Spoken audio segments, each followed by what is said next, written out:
ಹೌದು. ಭಾಗ 4 ರಾಜ್ಯ ನಿರ್ದೇಶಕ ತತ್ವಗಳ ಬಗ್ಗೆ ಹೇಳುತ್ತದೆ.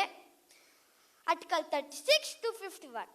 ಸರ್ಕಾರವು ಮಹಿಳೆಯರಿಗೆ, ದುರ್ಬಲರಿಗೆ ಮತ್ತು ಶೋಷಿತರಿಗೆ ಸಾಮಾಜಿಕ ಮತ್ತು ಆರ್ಥಿಕ ಅಭಿವೃದ್ಧಿಗಾಗಿ ಹೊಸ ಯೋಜನೆಗಳನ್ನು ಜಾರಿ ತರುವುದರ ಮೂಲಕ ಕಲ್ಯಾಣ ರಾಜ್ಯವನ್ನು ಸ್ಥಾಪಿಸಬಹುದು ಎಂದು ರಾಜ್ಯ ನಿರ್ದೇಶಕ ತತ್ವಗಳು ಹೇಳುತ್ತದೆ. ಇದನ್ನು ಡಾಕ್ಟರ್ ಬಾಬಾ ಸಾಹೇಬ್ ಅಂಬೇಡ್ಕರ್ ಅವರು ನಾವೆಲ್ ಫ್ಯೂಚರ್ಸ್ ಆಫ್ ದಿ ಕಾನ್ಸ್ಟಿಟ್ಯೂಷನ್ ಎಂದು ಹೇಳುತ್ತಾರೆ. ಆರ್ಟಿಕಲ್ 38 ಸಾಮಾಜಿಕ ಅಸಮತೋಲನೆಯನ್ನು ಹೋಗಲಾಡಿಸುವುದು. ಭೂಸುಧಾರಣಾ ಕಾಯ್ದೆ.